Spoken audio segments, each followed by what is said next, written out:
தொடர்ந்து இணைப்பிருங்க. அடுத்ததாக ஓபிஎஸ் ஆதரவாளர் திரு புகழேந்தி நம்முடன் இணைகிறார். பேசலாம் சார். வணக்கம். ஒன்றிணைவோம் அப்படின்ற சசிகலா மற்றும் ஓ பன்னீர்செல்வம் அவருடைய அழைப்புக்கு கே.பி. முனுசாமி அவர்கள் முற்றுப்புள்ளி வைக்க முயன்றிருக்காரு. வாய்ப்பே இல்லை, அவர்களுக்கும் கட்சிக்கும் சம்பந்தமே இல்லை அப்படின்ற அளவுக்கு பேசியிருக்காரு. இது தொடர்பாக உங்களுடைய கருத்து, ஏன் ஒன்றிணையணும் அப்படின்ற கருத்து முன்வைக்கப்படுது, ஏன் ஒன்றிணைய தேவையில்லை அப்படின்னு சொல்லிட்டு அதிமுக இருந்து குரல் வருது, உங்களுடைய பார்வை என்ன? அதாவது வணக்கம். முதலில் உங்களுக்கும் நியூஸ் எயிட்டீனுக்கும் வணக்கம்.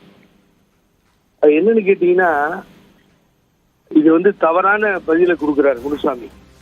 ஒரு கட்சி தொண்டர்கள் மிகவும் சோர்வடைந்து சொல்லவண்ணா துயரத்தில் எத்தனையோ இடையூறுகளை எஞ்சி முத்தமிட்டபடி இந்த கட்சி வளர்ச்சி இப்படி நாசமாகிவிட்டதுன்னு சொல்லி கதறிட்டு இருக்க நேரத்துல, ஏற்கனவே வடக்கில் வெற்றி பெற்ற பொழுது ஒருங்கிணைப்பாளரா திரு ஓபிஎஸ் அவர்கள், அண்ணன் அவர்கள் அப்ப கூப்பிட்டாங்க சமாதானத்துக்கு, அப்ப வரலீங்க.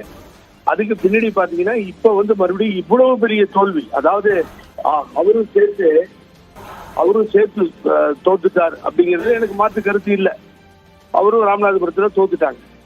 ஒரு இடத்துல கூட அனைத்து இந்திய அண்ணா திராவிட முன்னேற்ற கழகம் வெற்றி பெற முடியவில்லை என்பது மாத்திரமல்ல, இரண்டு அணிகளும். ஆனா எல்லா இடத்துலயும் டெபாசிட் போற அளவுக்கு கெடுகிட்டு போயிடுச்சுங்க. எவ்வளவு வேதனையா இருக்கும். டெபாசிட் போகுது. நீங்க எனக்கு என்ன பொறுத்த வரைக்கும் என்னுடைய மனசாட்சிக்கு விரோதம் இல்லாம அட்லீஸ்ட் அந்த பிரபாகரன் நான் விஜயகாந்துடைய சன்னு ஜெயிச்சிருந்தாலும் பரவாயில்ல, கொஞ்சம் சொற்ப ஓட்டுல தோத்துட்டார் அவர். அப்ப கூட்டணி வைக்கிற கட்சி லீடிங்ல போய் காமிக்குது. ஆனா நீங்க பிரதான கட்சிய ஒரு இடத்துல கூட வெற்றி பெற முடியாத கேவலமான சூழ்நிலை ஏற்பட்டு இனி இந்த கட்சி இருக்குமா இல்லையா என்கின்ற கேள்விக்குறியை எடுத்து விட்டதுங்க. ரொம்ப மோசமான நிலையை சந்தித்துக் கொண்டிருக்கிறது. தோல்வினா இது மாதிரி ஒரு தோல்வியை அனைத்து இந்திய அண்ணா திராவிட முன்னேற்ற கழகம் கண்டதும் இல்லை, கேட்டதும் இல்லை. கட்சியோட எதிர்காலம் குறித்து இப்படி ஒரு கேள்வியை எழுப்புறீங்க. ஆனா 2% வாக்கு நாங்க கூடுதலா பெற்றிருக்கோம் கடந்த தேர்தலை விட அப்படின்ற அவர் எதிர்கருத்து தரப்புல சொல்றாரு. இது வளர்ச்சி தான், திமுகவுக்கு 6% குறைஞ்சிருக்கு, எங்களுக்கு 2% இன்க்ரீஸ் ஆயிருக்கு அப்படின்னு சொல்றாரு. ரிசல்ட் என்ன சொல்லுங்க. நான் 25 மார்க் எடுத்தேங்க, இப்போ 30 மார்க் எடுத்துட்டேன், இந்த 5 மார்க் வாங்கி பாஸ் பண்ணிருப்பேன்னு சொல்ற மாதிரி இருக்குது. இது கேவலமா இல்லை. ஒரு ஆண்ட கட்சி 37 இடங்களை பெற்ற கட்சி நாடாளுமன்றத்தில் அம்மா இருக்கப்போ ஒண்ணுதானே தேனியில ஜெயிச்சோம். தேனியை விட்டு போனது தப்புன்னு தான் நான் கதறிக்கிட்டு இருக்கேன். ராமநாதபுரம் போனது அவரு. ஆகவே இப்படிப்பட்ட ஒரு சூழ்நிலையில இந்த கட்சியை ஒன்னா சேர்க்கணும், எல்லாத்தையும் மறந்து போகணும், எல்லோரும் வேணும் அப்படின்னு ஒரு பண்பாடு இல்லாம முனுசாமி பேசுறாருன்னா, அவர் 5 வருஷம் ராஜ்யசபா எம்பி வேஸ்ட் பண்ணவர் தானே. நல்ல மனிதர், ஒரு உயர்ந்த மனிதர், யாருக்கும் இல்லாம போச்சு. ஆகவே மயிலே என்றால் இறகு போடாது.